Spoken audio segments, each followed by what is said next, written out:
नमस्कार। आज हम स्वास्थ्य पर थोड़ी गहराई से बात करने वाले हैं। हमारे पास ये पूर्ण स्वास्थ्य कुंजी से जुड़े कुछ अंश हैं और इनमें स्वास्थ्य को सिर्फ बीमारी न होने से कहीं आगे बढ़कर देखा गया है। तो चलिए समझते हैं कि सेहतमंद होने का असल मतलब क्या है। ये स्रोत बताते हैं कि स्वास्थ्य शारीरिक, मानसिक और सामाजिक रूप से पूरी तरह ठीक होने की अवस्था है, मतलब एक तरह का पूरा संतुलन। बिल्कुल, और यही बात इसे खास बनाती है मुझे लगता है। अक्सर हम सेहत को सिर्फ शरीर से जोड़कर देखते हैं ना, लेकिन ये सामग्री जोर देती है कि हमारा मानसिक सुकून और हमारे सामाजिक रिश्ते भी उतने ही अहम है, उतने ही अहम। ये एक पूरी तस्वीर है, ना कि अलग अलग टुकड़े। तो मतलब अगर कोई बीमार नहीं है तो भी जरूरी नहीं कि वो पूरी तरह स्वस्थ हो। ये स्रोत इस विचार को कैसे समझाते हैं? हाँ, यही मुख्य बिंदु है। देखिए, इन अंशों के अनुसार हो सकता है किसी को कोई ज्ञात बीमारी ना हो, लेकिन अगर वो लगातार तनाव में है या फिर मान लीजिए सामाजिक रूप से थोड़ा कटावा महसूस करता है, तो उसे पूरी तरह स्वस्थ नहीं माना जाएगा। स्वास्थ्य एक सकारात्मक स्थिति है, सिर्फ नेगेटिविटी यानी बीमारी का ना होना ही काफी नहीं है। ठीक है, ये समझ आया। तो इन स्रोतों में स्वास्थ्य के इन अलग-अलग पहलुओं, शारीरिक, मानसिक, सामाजिक, इनके बारे में क्या खास बातें हैं? शारीरिक स्वास्थ्य से शुरू करें। जरूर। शारीरिक स्वास्थ्य के लिए देखिए, ये दस्तावेज नियमित व्यायाम, संतुलित भोजन और पर्याप्त नींद, मतलब लगभग 7-8 घंटे की नींद, इसकी जरूरत पर बल देते हैं। ये बातें तो हम अक्सर सुनते ही हैं, पर यहाँ दिलचस्प ये है कि ये शायद इस ओर भी इशारा करते हैं कि शारीरिक गतिविधि ऐसी हो जिसमें मजा आए, बोझ ना लगे। साथ ही साफ सफाई और शरीर की जरूरतें पूरी करने वाले पोषक आहार पर भी जोर है। और मानसिक स्वास्थ्य, आजकल इसकी चर्चा तो बहुत होती है। इन दस्तावेजों में इस पर क्या कहा गया है? मानसिक स्वास्थ्य के लिए सोचने समझने की स्पष्टता और जिसे कहते हैं भावनात्मक संतुलन, उसको महत्वपूर्ण माना गया है। तनाव और चिंता से निपटना बहुत जरूरी है। यहाँ ये बात उभर कर आती है कि सकारात्मक नजरिया रखना सिर्फ अच्छा महसूस करने के लिए नहीं है, बल्कि ये आपकी मानसिक मजबूती, मेंटल टफनेस बनाने में भी मददगार है। शायद इसमें ध्यान या सजगता, माइंडफुलनेस जैसी तकनीकों का भी जिक्र हो। सही कहा।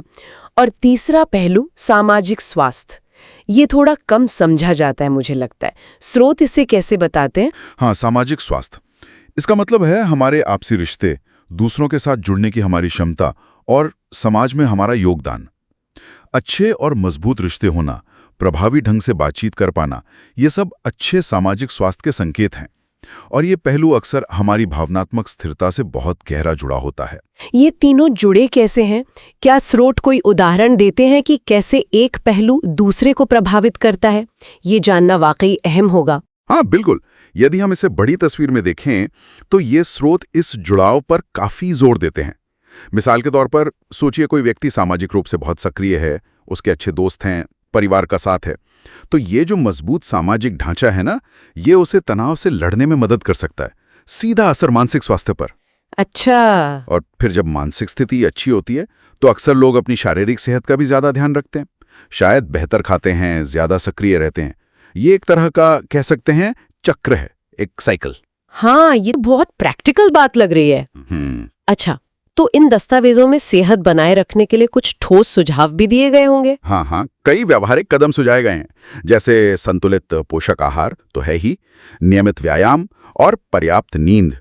इसके अलावा तनाव प्रबंधन पर खास ध्यान देने को कहा गया है, जैसे ध्यान करना या अपनी पसंद की गतिविधियों के लिए समय निकालना। धूम्रपान या बहुत ज्यादा शराब से दूरी और नियमित स्वास्थ्य जांच की सलाह भी इसमें शामिल है। और हाँ, स्वच्छता बनाए रखना भी इसी का हिस्सा है। ये आदतें सुनने में तो सरल लगती है, पर इन्हें जीवन में उतारना शायद वही सबसे बड़ी चुनौती है। क्या शोध इस पे कुछ कहते हैं? ये एक महत्वपूर्ण सवाल है। देखिए, स्रोत सीधे तौर पर चुनौती ही बात शायद ना करें, पर ये जो समग्र स्वास्थ्य पर जोर है ना, यही शायद इस बात की ओर इशारा करता है कि ये सब पहलू एक सतत प्रयास मांगते हैं। ये कोई एक दिन का काम नहीं है। किसी एक चीज पर बहुत ज्यादा ध्यान देकर बाकी को नजरअंदाज करना वो संतुलन बिगाड़ सकता है। तो ये संतुलन साधना ही कुंजी है असल में। और इसी संतुलन के महत्व को शायद वो पुरानी कहावत दर्शाती है जिसका जिक्र अक्सर होता है, स्वास्थ्य ही सबसे बड़ा धन है। बिल्कुल, और इस संदर्भ में इसका अर्थ और भी गहरा हो जाता है। है ना? अगर हम शारीरिक, मानसिक और सामाजिक रूप से स्वस्थ हैं, तभी तो हम जीवन के अवसरों का भरपूर लाभ उठा सकते हैं, अपनी क्षमताओं का पूरा उपयोग कर सकते हैं। यह हमें सोचने पर मजबूर करता है कि हम अपने इस धन को, अपनी सेहत को कितनी अहमियत देते हैं, कैसे सहेजते हैं इसे। तो कुल मिलाकर इन स्रोतों से हमने समझा कि स्वास्थ्य एक बहुआयामी कॉन्सेप्ट है। मतलब ये सिर्फ शरीर तक सीमित नहीं है, बल्कि मन और हमारे सामाजिक दायरे इन सब से जुड़ा है, और इसे बनाए रखने के लिए एक संतुलित और लगातार कोशिश जरूरी है। हाँ, और निष्कर्ष के तौर पर एक विचारणीय बिंदु ये हो सकता है।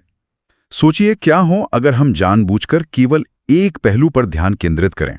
मान लीजिए सिर्फ अपने सामाजिक रिश्तों को सुधारने और मजबूत करने पर। तो इन स्रोतों के अनुसार ऐसा करने से हमारे मानसिक और शायद शारीरिक स्वास्थ्य पर भी कितने अनजाने लेकिन सकारात्मक प्रभाव पड़ सकते हैं। शायद यही आपसी निर्भरता और संतुलन ही